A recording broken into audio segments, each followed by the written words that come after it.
Hey, Livingston family. Thanks for joining me. This will be our first of, I don't know, three or four or 100 midweek updates. This may be something we keep doing.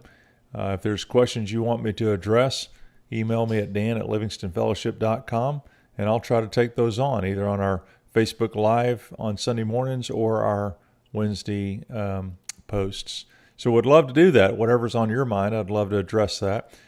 Today I want to talk to you about COVID-19, the question of immunity, and Jesus. Now, before I get into that, I just want to remind you that our worship and teaching time for Sunday mornings will be online by 8 o'clock Sunday morning, maybe on earlier than that if Casey gets it up and going, but just so you'll know, you can gather together as a family, maybe another family close by that you're quarantined together, however you want to do that. Also at 10 o'clock, we'll do our Facebook Live. That was really fun this last Sunday, first time I've ever done that. And then Casey's hosting a video Zoom meeting on Sundays at 5. You can get that. We'll try to send that out on Sunday afternoon, but you can jump on with us as well. Do me two quick favors. Number one, if you're looking at this, it's because you are on YouTube. So first, would you go to that little button down there that says subscribe? If you'll hit that subscribe button, it will show up a little bit easier when you open YouTube so that you can go to subscriptions or there'll be a bar on the right. I can't remember what it says, but it'll allow you to get there quicker. Secondly, go to our Facebook page. We haven't been pushing this very much, but if you just go and like it, it will let you know when we are doing live feeds and when there are new posts on. All right. So let's talk a little bit about this question. As we have faced this pandemic that has been going on, the ongoing question has been, are we overreacting or underreacting? Early on, there was accusations that we were underreacting. Now there's a sense of overreacting.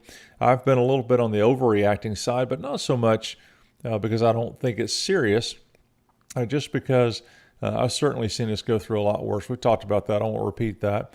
There was a comment made by the British Prime Minister early on about why don't we just expose everybody to it and build immunity to it.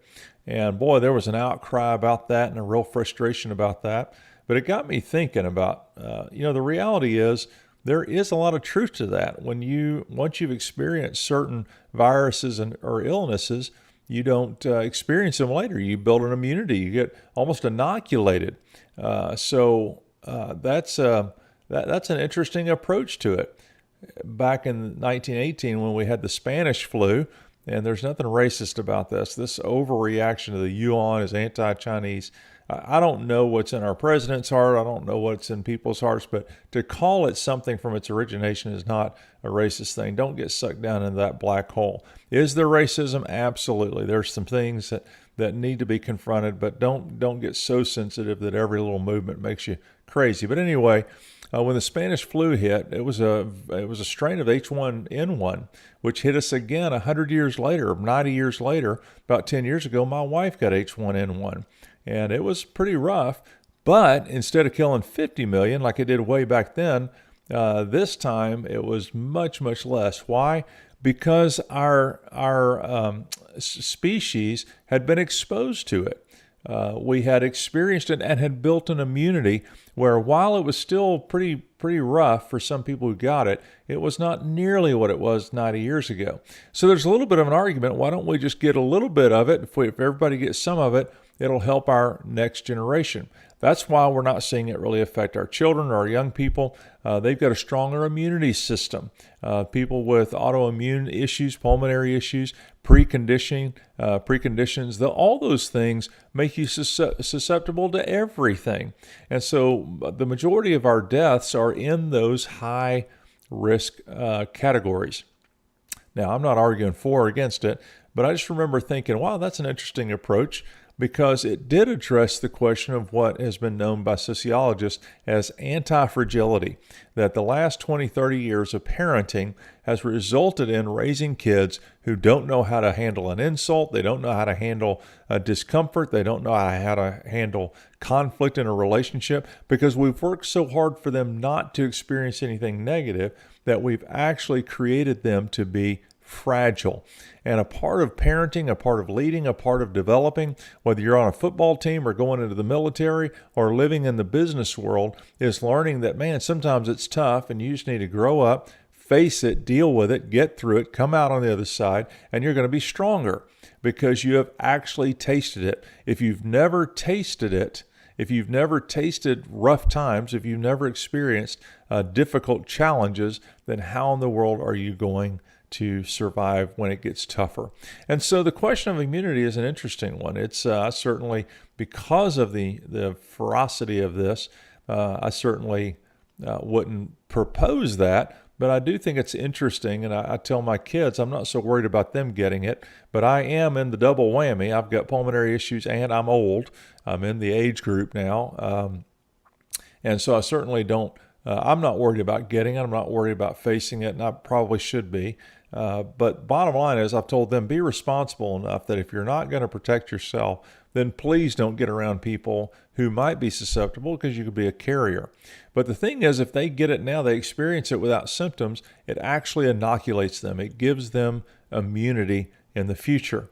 Now, I got to thinking about that from a spiritual standpoint. A good friend of mine, Forrest Berry, read some material some years ago, and it talked about spiritual inoculation, spiritual vaccination, spiritual immunity.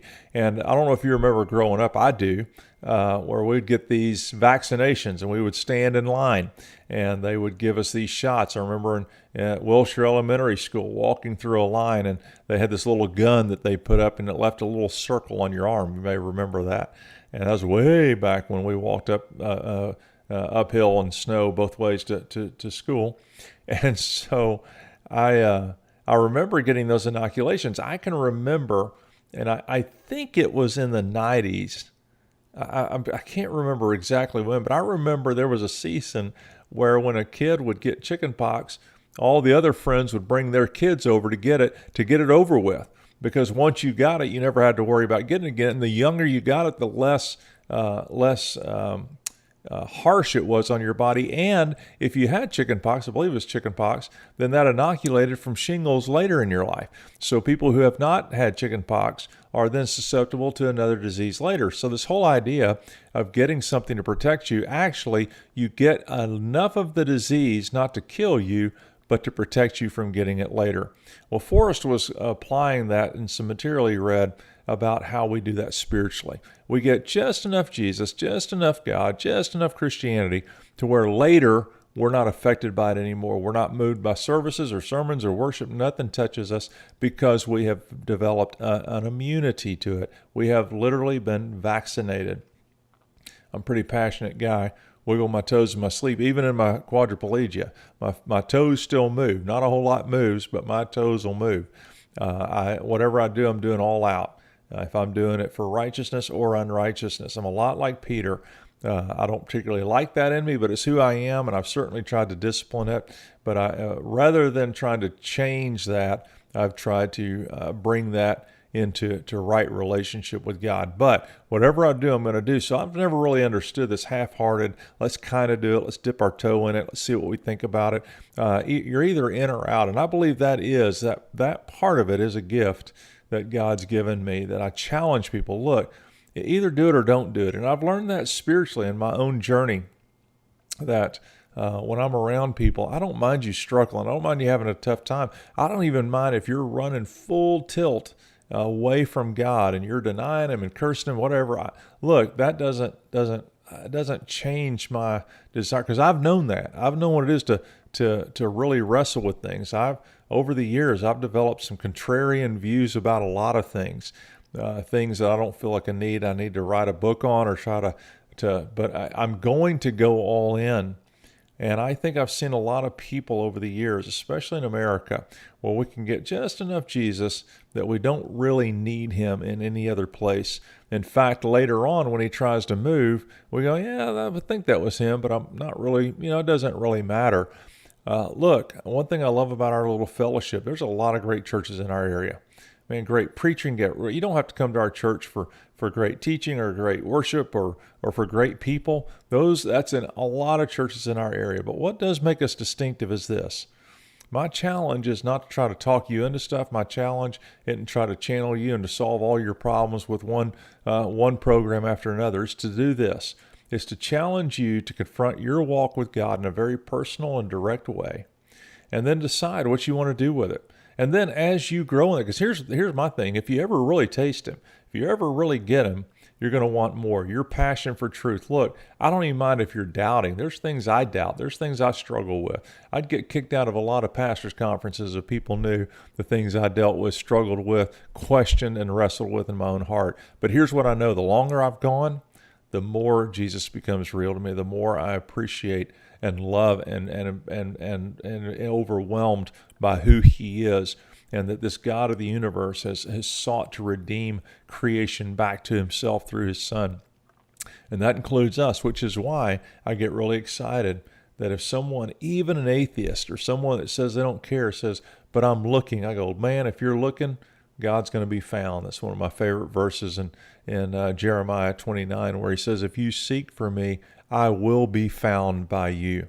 And so my challenge to us today is, let's not get just enough Jesus that we don't need Him anymore. Let's not get inoculated. Let's not go to church just to go, man, we've been to church and boy, we feel good, and spend the rest of the week without any hunger or desire for any more. And so I would just challenge you to say the prayer I pray. Just try to pray regularly. And that's this: God, help me just to know you, experience you in a deeper and a more real way, so that that life that you have put inside me will be meaningful to those around us. I don't want to be caught up in a religious circle and a religious cycle. That's not my desire. So I don't think it is yours either. So join me in this journey of saying, God, don't let me get inoculated. Don't let me get immunity to who you are and to what you want to do in our lives. Again, like us on Facebook, and then hit that little subscribe key underneath there on our YouTube channel. Love you guys. I look forward to seeing whoever's on with us on Facebook Live at 10 a.m. on Sunday morning. Have a great rest of your week.